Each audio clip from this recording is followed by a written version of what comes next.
नमस्कार जय जगन्नाथ मु गीता तो मुझे कहवाक जाऊँगी मो जीवन एक्सपीरियंस जहाँ मुझे कही आध्यात्मिक जो मो पिलादिन थी बहुत मात्रा ना टिक मात्रा जमी कार्तिक पूर्णिमा हो कि माँ मान सारे आमर तुलसी पूजा ये सब छोट बड़े मुझे आसुले तो आध्यात्मिकता मो जीवन केते फरक आनी मुझे आध्यात्मिकतार बर्तमान आगू बढ़ुचे केवल आध्यात्मिकता नहीं मोर जीवन मानसिक एवं पारिभाषिक वर्तमान सब शांति अच्छी मुझे कहीपरिनी एति कथा कि मुझे आज अच्छी तो मुझे मो द्वारा संभव आज मुझे कहूँ आपण को जहाँ मुझे एक्सपीरियंस कर जहाँ मो अनुभव कर मो लाइफ में मुझे चेंजेस देखी क्यों मात्रा मोर चिंताधारा मोर कहवा शक्ति बढ़ी बर्तमान प्रथम बहुत भय जाऊँगी बहुत भय करुँगी एत भय कि मत जो मुझे आडमिशन करवाई जाऊँगी से चली पार नी कि पार नी किए जब मत प्रश्न करती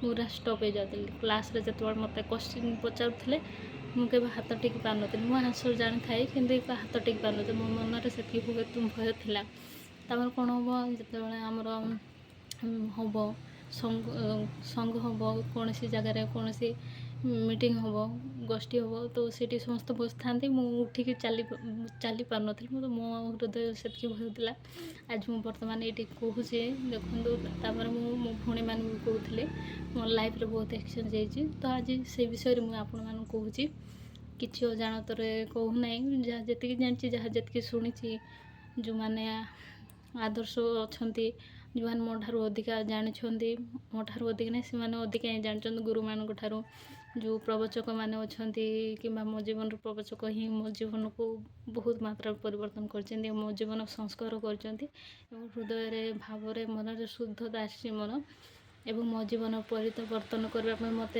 आउ थे स्ट्रेंथ मिलूँ तो से आपण मानक ये कहूँ मुझे चाहूनी आउ किए बाकी रही जाऊ मो पर किए आउ एमती संघर्ष कर चलतु तो मुझे बोले आपण मानक ये आज कहूँ केमती संघर्ष करूली बर्तमान मोर विश्वास थिला जीवन रे परिवर्तन आसब तो आज मो जीवन परिवर्तन मुझे देखुची जिते मुझे पछकू चाहिए देखिली तो मो जीवन परिवर्तन आज मुझे कौ स्टेज अच्छी मुझे निजक देखुची तो ये कहबी प्रथमे तापर कहूँ हाँ मुझे कहूली मो लाइफ रो कौन कष्ट थिला मु बहुत जिद्दी थी जिद्दे कहूली मो जीवन कष्ट ही सबकि आउ कि ना मो लाइफ रे मो जीवन आउ कि देखिपारिनी तो एमती नाला आज मु निजक देखुची तो भावुची मुझे मिछ कहूली निजक मुझे मिछ कहूली निजक मो जीवन सेल्फ लव आसला तब आध्यात्मिकता विषय में अधिक जानी तब निजक केमती एक्सचेंज करी मोर मेंटालिटी रे मोर आध्यात्मिकतार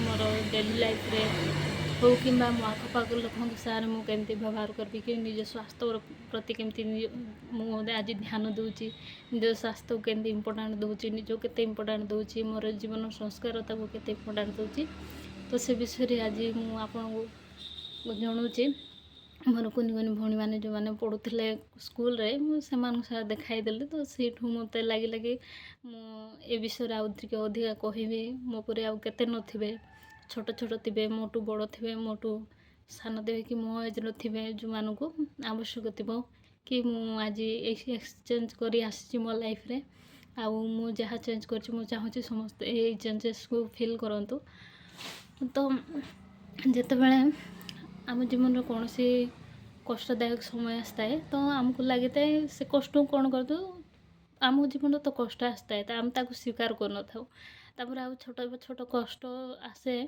जितेबाला आम ताको स्वीकार कर न था बहुत बड़ हो जाए जो पर्यंत आम स्वीकार कर न था आमको लगे आम जीवन रे कष्ट अच्छी तो कष्ट आसुव आसुव आसुव आपको लगुव आप जीवन सारा कष्ट ही कष्ट अच्छी तो जिते बड़े आपण भाविबा चिंताधारा आपण कहवा चिंताधारा आपण जिते फिल करेंगे भल जिनस आपण जीवन से बेनिफिट हम तो आपण से भल पाइबा से स्नेह से श्रद्धा अनुभव करवा से फिल करें तो प्रथमे आपणकर भावना को चेंज करूँ जितेबाला आपणकर भावना चेंज हो आपणकर जीवन परिवर्तन हो आपण जीवन खुशी खुशी पलि आस तो मो जीवन ठीक सेमती किसी होता तो जिते मो भावना चेंज होता मु तो कहबी एतिकी कि मो जीवन आध्यात्मिक थिला ଭଗବାନ ମୋତେ ଦେଖେଇଲେ ମୁଁ କେଉଁ ରାସ୍ତାରେ ଯିବି, କ'ଣ ଶିଖିବି।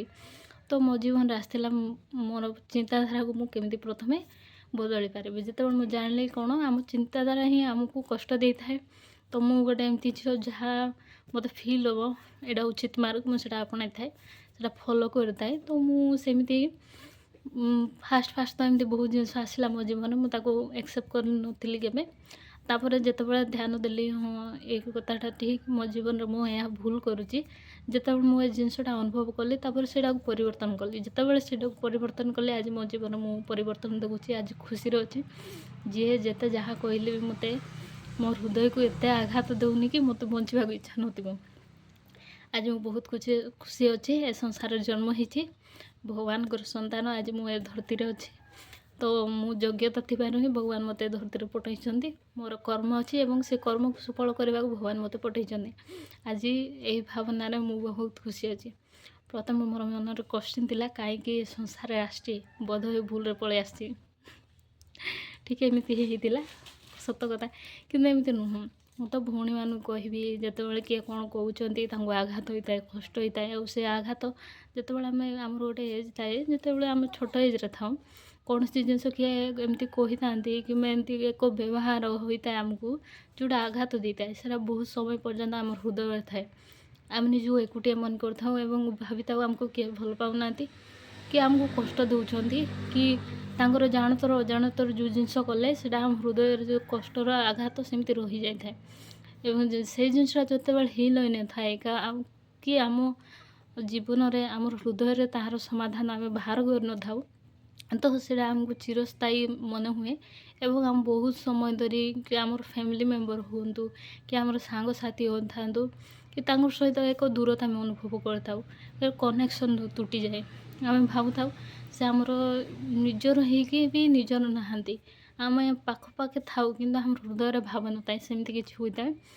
ତ ସେଟାକୁ ଏମିତି ଆପଣ ହିଲ୍ କରିପାରିବେ। ତ ସେଇ ବିଷୟରେ ମୁଁ ଆଜି କହିବାକୁ ଯାଉଛି। ମୋ ଜୀବନରେ ବି ଏମିତି ହେଇଥିଲା, ତ ମୁଁ ସେଇଟାକୁ ଏମିତି ଠିକ୍ କଲି। ଆଜି ସମସ୍ତଙ୍କ ସାଙ୍ଗରେ ଖୁସିରେ ଅଛି। ଆଜି ଯିଏ ଯାହା କହୁଛି ମୋତେ ଏତେ ଫରକ ପଡ଼େନି, କିନ୍ତୁ ମୁଁ ଖୁସିରେ ଅଛି। ମୋତେ ଯେଉଁ ପରିବାର ମିଳିଲା, ମୋତେ ଯେଉଁ ସମାଜ ମିଳିଛି, ମୋତେ ଯେଉଁ ମାଧ୍ୟମରେ ମୋତେ ଶିକ୍ଷା ଦିଆଯାଇଛି, ତ ସେଇ ମାଧ୍ୟମ ପାଇଁ ବି ମୁଁ ଆଜି ବହୁତ ଖୁସି ଅଛି। ମୁଁ ଭଉଣୀମାନଙ୍କୁ ବି କୁହେ ସଦାବେଳେ, ଆଜି ଆପଣମାନଙ୍କୁ ବି କହୁଛି, ଫୋନ୍ ହେଉଛି ବହୁତ ସୁନ୍ଦର ଜିନିଷଟା। ଯେତେବେଳେ ଆମେ ତାକୁ ଦେଖିବା ନଜରିଆ, ତାକୁ ବ୍ୟବହାର କରିବା ସ୍ଥାନ କି ଆମେ କେଉଁ ପରି ଭାବରେ ଏହାକୁ ବ୍ୟବହାର କରୁଛୁ, ଆମ ଜୀବନ ପରିବର୍ତ୍ତନ ହୋଇଥାଏ। ତ ଫୋନ୍ ହେଇଥିଲା ଏକ ମାଧ୍ୟମ କହିବାକୁ ଗଲେ, ଯାହାଦ୍ୱାରା ମୁଁ ବହୁତ କିଛି ଦେଖିପାରିଲି, ବହୁତ କିଛି ଶୁଣିଲି। ତାପରେ କ'ଣ ସେ ବିଷୟରେ ସର୍ଚ୍ଚ କଲି ଅଧିକା, କି ଏଇଟା କ'ଣ ଏମିତି କ'ଣ କହୁଛନ୍ତି। ତାପରେ ସେ ବିଷୟରେ ଅଧିକ ଜାଣି ସେଲ୍ଫ ଲଭ୍ କ'ଣ, ତାପରେ ଆଧ୍ୟାତ୍ମିକତା ବିଷୟରେ, ଆଧ୍ୟାତ୍ମିକରେ କେଉଁମାନେ ଉନ୍ନତି ଅଛନ୍ତି ସେମାନଙ୍କ ସାଙ୍ଗରେ କେମିତି କଣ୍ଟାକ୍ଟ ହେବି ସେ ବିଷୟରେ ବି ଭାବୁଥିଲି। କିନ୍ତୁ ବହୁତ ଜିନିଷ ମୋତେ ଫୋନ୍ରେ ହିଁ ମିଳିଯାଇଥିଲା, ତ ମୋତେ କଣ୍ଟାକ୍ଟ କରିବାକୁ ଏତେ ଆବଶ୍ୟକତା ପଡ଼ିଲା ନାହିଁ। ଆଉ ଯଦି ବା ଭବିଷ୍ୟତରେ ମୋତେ ଆବଶ୍ୟକତା ପଡ଼ିବ, ତ ମୁଁ ନିଶ୍ଚୟ ସେମାନଙ୍କ ସାଙ୍ଗରେ ଯୋଡ଼ିବି ନିଜକୁ ଏବଂ ଆଗକୁ ବଢ଼ିବି। ତ ଆପଣମାନଙ୍କୁ ଏତିକି କହିବି, କାହା ଜୀବନରେ ବି କଷ୍ଟ ନୁହଁ। ଯେତେବେଳେ ଆମେ ତାକୁ ଦେଖିବା ଠିକ୍ ରାସ୍ତାରେ, ଠିକ୍ ଭାବରେ, ତ ଆମକୁ ସେଇ କଷ୍ଟରେ ହିଁ ସମାଧାନ ମିଳିଥାଏ, ସେ କଷ୍ଟରେ ହିଁ ଆମକୁ ଉତ୍ତର ମିଳିଯାଇଥାଏ। ଆଉ ଆପଣମାନଙ୍କୁ ପ୍ରଶ୍ନ ପଚାରିବାକୁ ଚାହେଁ କି ଆମ ଜୀବନରେ କଷ୍ଟ କାହିଁକି ଆସିଥାଏ।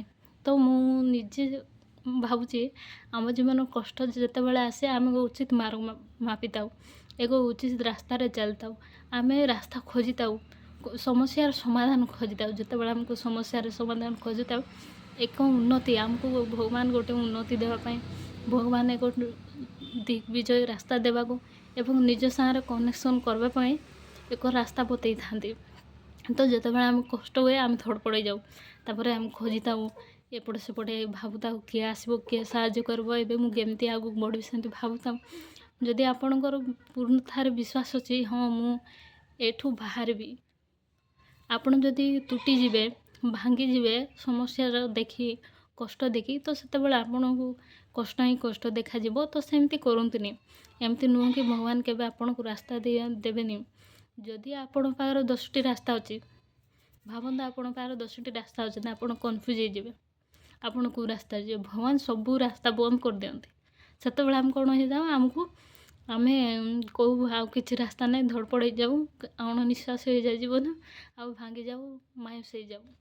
କିନ୍ତୁ ସେତେବେଳେ କ'ଣ, ଆପଣ ଯଦି ଦୃଢ଼ ବିଶ୍ୱାସ ରଖିବେ, ହଁ ମୋ ଜୀବନରେ କଷ୍ଟ ଆସିଛି ଏବଂ ମୋ ଜୀବନରେ ଆଗକୁ ରାସ୍ତା ମିଳିବ, ମୋତେ ମୁଁ ଠିକ୍ ରାସ୍ତାରେ ଯିବି, ମୁଁ ବାହାରି ପାରିବି, ଏଠୁ ମୋତେ ବାହାରିବାର ହିଁ ଅଛି। ଯେତେବେଳେ ବିଶ୍ୱାସଟା ରଖିବେ, ଭଗବାନ ଆପଣଙ୍କୁ ସଠିକ୍ ରାସ୍ତା ହିଁ ଦେଖାଇବେ, ଏକ ସଠିକ୍ କବାଟ ରଖିଦେବେ, ଯେଉଁ କବାଟରେ କି ଆପଣ ଏକ ସୁନ୍ଦର ଦିଗ୍ବିଜୟ ଜୀବନ ଯାଇପାରିବେ। ତ ମୋ ଜୀବନରେ ଆଜି ମୁଁ ବହୁତ ଖୁସି ଅଛି ଏବଂ ଯାହା ବି ମୋତେ ମିଳୁଛି ସେଥିପାଇଁ ଧନ୍ୟ ଅଛି। ଆଜି ମୁଁ ଭଗବାନ କହୁଛି ଧନ୍ୟବାଦ ଭଗବାନ, ଆପଣ ମୋତେ ଏସବୁ ଦେଲେ। ଯଦି ଏସବୁ ଦେଇନଥାନ୍ତେ ତ ମୁଁ ଆଜି ବହୁତ କିଛି ଜାଣିପାରିନଥାନ୍ତି। ଆଜି ମୁଁ ବହୁତ କିଛି ଜାଣିପାରିଛି, ଆଗକୁ ମଧ୍ୟ ଆଉ ବହୁତ କିଛି ଜାଣିବି, ମୋର ବିଶ୍ୱାସ ଅଛି। ତ ନିଜ ଜୀବନରେ କଷ୍ଟ ବୋଲି ଭାବନ୍ତୁ ନାହିଁ, ସମସ୍ତଙ୍କ ଜୀବନରେ କଷ୍ଟ ଆସିଥାଏ।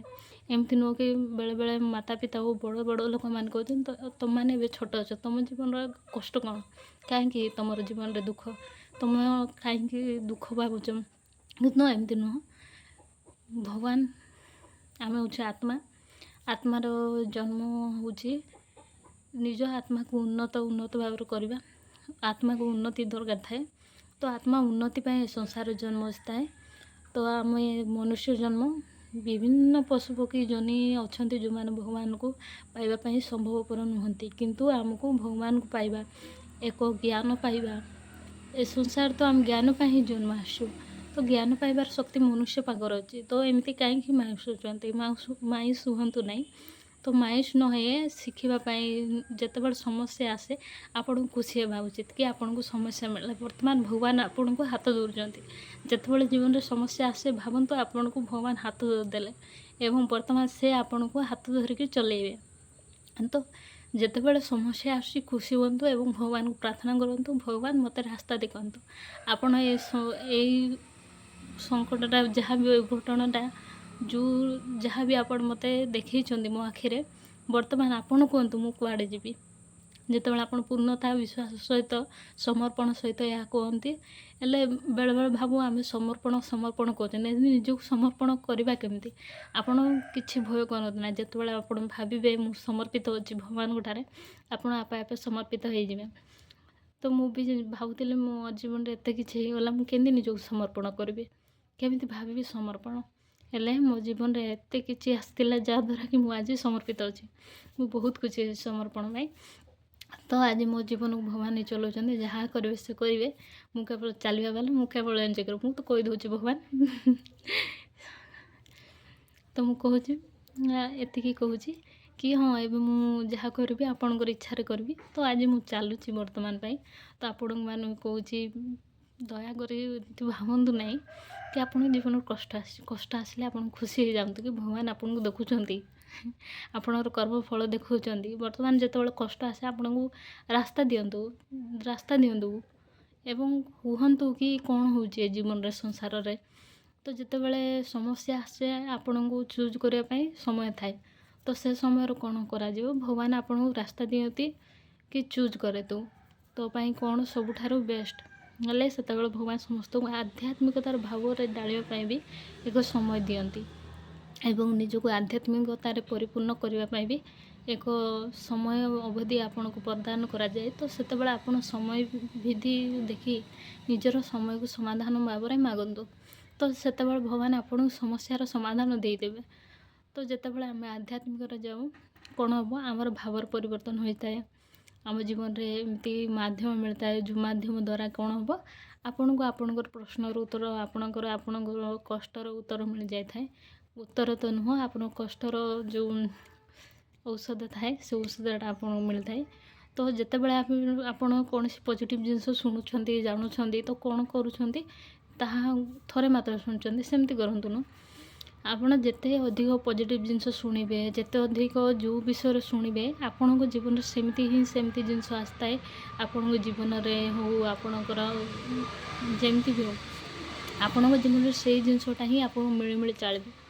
ତ ଆପଣ ଧୈର୍ଯ୍ୟ ଧରି କ'ଣ କରନ୍ତୁ, ଯେତେବେଳେ ଆପଣ ଟିକେ ପଜିଟିଭ୍ ଆରମ୍ଭ କଲେ ତ ତାକୁ ଧୈର୍ଯ୍ୟ ସହ କେତେ ସୀମା ବିଧିରେ ଆପଣ ତାକୁ ଚଲେଇଥିବେ, ତ ଆପଣ ଜୀବନର ଯେଉଁ ପଜିଟିଭିଟି, ଯେଉଁ ସମସ୍ୟାର ସମାଧାନ ମିଳିବ। ତ ଆପଣ ଭାବନ୍ତୁ ନାହିଁ ଗୋଟେ ଝଟକାରେ ସବୁ ଠିକ୍ ହେଇଯିବ, ଏମିତି ନୁହଁ କି ଥରେ କରିଦେଲେ ତାହା ଠିକ୍ ହେଇଯିବ, ଏମିତି ନାହିଁ।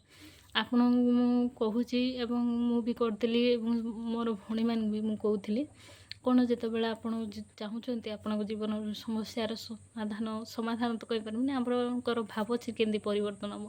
ତ ଆପଣ ଯେତେ ପଜିଟିଭ୍ ଶୁଣିବେ, ଯେତେ ପଜିଟିଭ୍ ଲେଖିବେ, କି ଆପଣଙ୍କ ଜୀବନରେ ଯେତେ ପଜିଟିଭ୍ ଜିନିଷ ଅନୁଭବ କରିବେ, ଫିଲ୍ କରିବେ, ସବୁବେଳେ ଯେତେ ପଜିଟିଭିଟି ଆପଣଙ୍କୁ ବଢ଼େଇବାକୁ ଚାହୁଁଛନ୍ତି, ତ ସେତିକି ପଜିଟିଭିଟି ଆପଣଙ୍କୁ କରିବାକୁ ପଡ଼ିବ। ତ ଆପଣ ଯେତେ ପଜିଟିଭିଟି କରିବେ ଆପଣଙ୍କ ଜୀବନକୁ ପଜିଟିଭିଟି ଆସିବ। ମନେକର ଉଦାହରଣ ଦିଆଯାଉ, କହିଲେ ଆପଣ ଲେଖିପାରିବେ ଖାତାରେ, ଆପଣଙ୍କୁ ଲେଖିବାକୁ ଭଲ ଲାଗୁଥାଏ। ଆପଣ ଯାହା ବି, ଯଦି ଆପଣଙ୍କର ସାଙ୍ଗ ଅଛି କିଏ, ଆପଣ ତାକୁ ଯେତିକି କହିପାରିଥାନ୍ତେ ଆପଣ ନୋଟ୍ସରେ ନିଜକୁ ସେତିକି କୁହନ୍ତୁ। ନୋଟ୍ସ ଦ୍ୱାରା ଯେକୌଣସି ମାଧ୍ୟମରେ ଆପଣ ଯାହା ବି କହିବାକୁ ଚାହୁଁଛନ୍ତି, ଆପଣ ସାଙ୍ଗ ସାଙ୍ଗରେ ଯେମିତି ସେୟାର କରିଥାନ୍ତି, ଯେମିତି କଥା ହେଇଥାନ୍ତି, ଆପଣ ନୋଟ୍ସ ମାଧ୍ୟମରେ ଫିଲ୍ କରି କରି ଲେଖନ୍ତୁ ନିଜକୁ ଲେଟର୍। ତ ଆପଣଙ୍କୁ ଦେଖିବେ ଆପଣଙ୍କ ଜୀବନରେ କେତେ ପଜିଟିଭିଟି ଆସିଛି। ଆପଣଙ୍କର ଯାହା କଷ୍ଟ ଅଛି, ଯାହା ଦୁଃଖ ଅଛି, ଯଦି ଆପଣ ନିଜକୁ ଲେଖିପାରିବାକୁ ଚାହୁଁନାହାନ୍ତି, ଆପଣଙ୍କର ଯିଏ ବେଷ୍ଟ ଫ୍ରେଣ୍ଡ ଅଛନ୍ତି ବା ବେଷ୍ଟ ଅଛନ୍ତି, ତ ସେମାନଙ୍କୁ ବି ଜଣେଇ ପାରିବେ ନାହିଁ ଏମିତି କଥା। ତ ସେମିତି କଥା ଆପଣ ନୋଟ୍ସ ଲେଖିପାରନ୍ତି। ତାପରେ କ'ଣ ହେଉଛି, ଆପଣ ଭଗବାନଙ୍କୁ ଯଦି ବିଶ୍ୱାସ କରୁଛନ୍ତି, କେଉଁ ଭଗବାନଙ୍କୁ ବହୁତ ବିଶ୍ୱାସ କରୁଛନ୍ତି, ଆପଣଙ୍କର ଇଷ୍ଟ ହେଉ କି ଆପଣଙ୍କର ପ୍ରିୟ ଦେବତା ହେଉଛନ୍ତି, ତ ତାଙ୍କୁ ବି ଆପଣ ଜଣେଇବେ ସବୁ କଷ୍ଟ। ତ ଆପଣଙ୍କର ସମସ୍ୟା କ'ଣ ହେବ, ଧୀରେ ଧୀରେ ଆପଣଙ୍କର ବିଶ୍ୱାସ ବଢ଼େ ଏବଂ ଆପଣଙ୍କ ଜୀବନର ପଜିଟିଭିଟି ଆସେ। ଏହା ଆପଣ କରିକି ଦେଖନ୍ତୁ।